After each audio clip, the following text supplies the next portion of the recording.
Hi ಎಲ್ಲರೂ ಹೇಗಿದ್ದೀರಾ? ನಾನು ತುಂಬಾ ಚೆನ್ನಾಗಿದ್ದೀನಿ. ಸೊ ಇದು ಬಂದು ಸಂಡೇ ವ್ಲಾಗು. ಸೊ ಸಂಡೇ ಅಂತಂದರೆ ಸ್ವಲ್ಪ ಲೇಟಾಗೆದ್ವಿ. ಸೊ ಎದ್ದು ದೋಸೆ ಮಾಡೋಣ ಅಂತ ಟ್ರೈ ಮಾಡಿದೆ. ಏನಕ್ಕೂ ದೋಸೆ ಇವತ್ತು ಚೆನ್ನಾಗೇ ಬರಲಿಲ್ಲ. ಸೊ ಆಮೇಲೆ ಹೋಗಿ ಅಭಿಯವರು ಮಸಾಲೆ ದೋಸೆ ಮತ್ತು ಪಲಾವ್ ತಂದರು. ಸೊ ಅದನ್ನ ತಿಂದ್ಬಿಟ್ಟು ಆ ಪಾಪುಗೆ ಫ್ರೂಟ್ಸ್ ಎಲ್ಲ ಕಟ್ ಮಾಡಿ ಬಾಕ್ಸಿಗೆ ಹಾಕಿ ರೆಡಿ ಮಾಡಿಕೊಂಡೆ. ಸೊ ನಾವು ಅಂದ್ಕೊಂಡ್ವಿ ಕಮರ್ಷಿಯಲ್ ಸ್ಟ್ರೀಟಿಗೆ ಹೋಗೋಣ ಶಾಪಿಂಗ್ಗೆ ಅಂತ. ಬಿಕಾಸ್ ಇನ್ನೊಂದು 2 ಡೇಸಲ್ಲಿ ನಮ್ಮದು ಆ್ಯನಿವರ್ಸರಿ ಇದೆ. ಸೊ ನಾನು ಡ್ರೆಸ್ ಏನೂ ಆರ್ಡ್ರ್ ಮಾಡ್ಕೊಂಡಿರಲಿಲ್ಲ. ಸೊ ಮಿಂತ್ರಾದಲ್ಲಿ ಒಂದು ಡ್ರೆಸ್ ಆರ್ಡ್ರ್ ಮಾಡಿದ್ದೆ. ಅದು ಇನ್ ಟೈಮ್ಗೆ ಡೆಲಿವರಿ ತೋರಿಸ್ತಾ ಇರಲಿಲ್ಲ.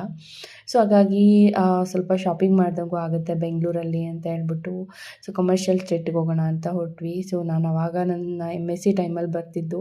ಸೊ ನನಗೆ ತುಂಬ ಡೇಸ್ ಆಗಿಬಿಟ್ಟಿತ್ತು. ಸೊ ಸಂಡೇ ಅಂದರೆ ತುಂಬ ರಶ್ ಇರುತ್ತೆ. ಸೊ ಹಾಗೆ ನಾವು ಏನು ಬಾರ್ಗೇನ್ ಮಾಡೋಕ್ಕಾಗಲ್ಲ.